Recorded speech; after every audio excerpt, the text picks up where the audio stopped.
تو فرمایا جو لوگ ایمان لائے انہوں نے نیکیاں کی کانت لہم جنات الفردوس نزلا، ان کی مہمانی کے لیے دوزخ تیار تھی، ان کے لیے فردوس کے باغات تیار۔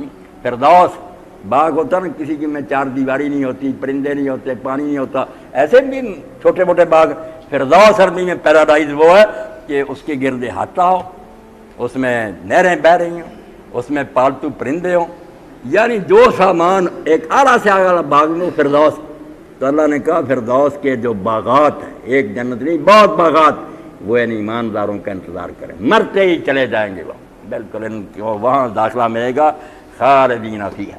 اب کیا ہوتا اگر چلے جائیں، سب کچھ بھی مل جائے، اس دنیا میں بھی کسی خوش نصیب کو اس کی ساری جو آرزویں اللہ دے دے، پوری کر دے، مگر موت کا کانٹا جان نہیں چھوڑتا، کچھ بھی تکلیف نہ آئے، یہ تو مصیبت آئی ہے کہ مرنا، مر کر چھوڑ جانا۔ وہاں تسلی دی کہ نہیں، جو باغات ہم دیں گے خالدین فیہا، وہاں یہ نہ مریں گے نہ نکالے جائیں گے، ہمیشہ ہمیشہ ان باغوں میں رہیں گے، ہمیشہ ہمیشہ۔ اب ہے کہ رہتے رہتے جی اکتا گیا، کوئی کہتا یار فیصلہ آباد میں تانگ آ گیا، چلو مری کی سیر کریں، نکل گیا کئی بچے اب، تو اللہ کہتا ہے لا یبغون حولا۔ دیکھیں نا قرآن ایک شوشہ زائد نہیں، لا یبغون حولا، وہاں وہ تبدیلی بھی نہیں چاہیں گے، دوسری جگہ منتقل ہونا نہیں چاہیں گے۔ کیوں چاہیں گے؟ جب روزانہ ترقی ہوتی جائے گی، یہ نہیں کہ جس حالت میں گئے تھے وہی آپ جنت کو سمجھیں وہ ارتقاء کی دنیا، ہر روز لوگ اٹھیں گے، نئی رونق، حسن بھی ان کا بڑھ گیا، ہر چیز میں ترقی۔ اس لیے فرمایا جب روز ہر روز نیا روز ہوگا تو یہ کیوں گھبرائیں گے، تازہ سے تازہ نہیں۔ اور اسی لیے حدیث پاک میں آتا ہے بڑا پیارا مضمون، یہ ترغیب و ترہیب، قرآن بھرا ہوا رسول اللہ کی حدیثیں، کہ شوق بھی دلاؤ لوگوں کو، ڈراؤ بھی۔ یہ ایک پورا عنوان ہے دین کا، ترغیب و ترہیب، کتابیں بھی علماء نے اس پر لکھی۔ رسول کریم علیہ السلام فرماتے ہیں جیسے یہاں لوگ جمعہ کے دن اکٹھے ہوتے ہیں، اس کو وہاں یوم المزید کہا جائے گا، جنت میں اس دن کا نام یوم المزید ہوگا۔ تو مزید والے دن سارے جنت ایک کھلی جگہ میں اکٹھے ہوں، کستوری کا بنا ہوا میدان، مٹی نہیں ہوگی، میدان ہی سارا کستوری، خوشبو، وہاں اکٹھے ہوں۔ ورنہ جنت تو 100 ہے نا، اگر ایسا نہ ہوتا، ایسا اجتماع ہوتا تو ہم تو ترستے ہی رہ جاتے کہ یا رسول اللہ کو کہاں دیکھیں، نیک لوگوں سے کہاں ملے۔ 8 دن کے بعد سارے جنتی اپنی اپنی جنتوں سے نکل کر اس سعید واحد اس کھلے میدان میں اکٹھے ہوں گے، وہاں ممبر ہوں گے، کرسیاں ہوں گی، نیچے جس جس کی جو شان ہے اس کے مطابق جگہ الاٹ ہوگی، اپنی اپنی جگہ پر بیٹھے۔ اللہ کا عرش ہوگا، رسول کریم علیہ السلام دائیں طرف بیٹھا کریں گے، باقی لوگ اپنی اپنی جگہ۔ یعنی کیسا وہ دل کشا اور روح کو خوش کرنے والا منظر ہوگا کہ اللہ رب العالمین اور اس کے رسول اور شہداء اور صالحین سارے جنتی ایک جگہ، عورتیں نہیں جائیں گی۔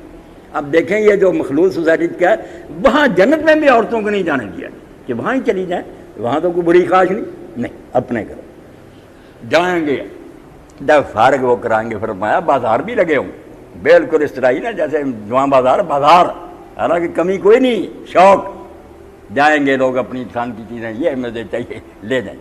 اور جب گھر میں جائیں گے تو عورتیں حیران ہو کر وہ جنت کی جو کہیں گے کون آدمی ہے تمہارے گھر میں آؤ، حسنی تو بالا، نئے بنے ہوئے، وہ کہیں گے تم کون آ گئے، تو وہ کہیں گے تم کون ہو میرے گھر میں۔ یعنی ترقی، یہ نہیں بڑھاپا آ گیا، جھریاں پڑ گئیں، لوگ بدزن ہو گئے کہ یار اب تو وہ حلیہ ہی نہیں رہا۔ نہیں، فرمایا وہ جنت ایسی ہے کہ وہاں تو روز روز آگے سے آگے بڑھتے جائیں گے، اس لیے وہاں سے نکلنے کے لیے کیوں لوگ تنگ ہوں گے، کون سی شے وہاں نہیں ملے گی۔ تو یہ سارا منظر بیان کر کے کہا جو نہیں مانتے اللہ رسول کو ان کا حشر یہ ہوگا، آگ میں پڑیں گے، پھر روئیں گے۔ آج نہیں مانتے تو وہاں آنکھوں سے دیکھ لیں گے کہ دوزخ ہے یا نہیں۔ اور جو نیک ہوں گے ان کا حشر یہ ہوگا، ان کو یہ انعام ملیں گے، وہ خوشیوں سے رہیں گے۔ اور ان کے لیے اس لیے اللہ اور اللہ کے رسول کہتے ہیں جب یہ بات لوگوں کے ذہنوں سے تم کھرچ دو گے، سارا نظام زیادہ سے اللہ یہ نظام تعلیم کیا مہربانی کرتا ہے کہ اس بارے میں غیر جانبدار ہم لوگوں کو نہیں بتائیں گے کہ جنت دوزخ ہے، یہ سیکولر رہیں گے ہم، یہی تو بدماشی ہے۔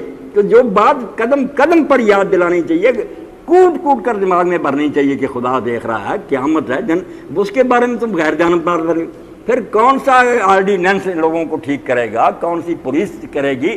جس کو بھرتی کرو گے وہ ایک ڈاکوؤں کا گروہ نیا بن جائے گا، کچھ فائدہ نہیں ہوگا۔ ایماندار بنانے کے لیے اور نیک بنانے کے لیے نسخہ یہ ہے، مس خام کو جس نے کندن بنایا ہے، تانبا تھا کچا، عرب کے لوگ انتہا درجے کے گئے گزرے۔ قرآن مجید کا یہ بیان جو ہے اس سے آگے کیا اولئک کالانعام بل ہم اضل، جانوروں کی طرح تھے بلکہ ان سے گئے گزرے، کوئی حال نہیں تھا، انسان نہیں تھے، درندے تھے۔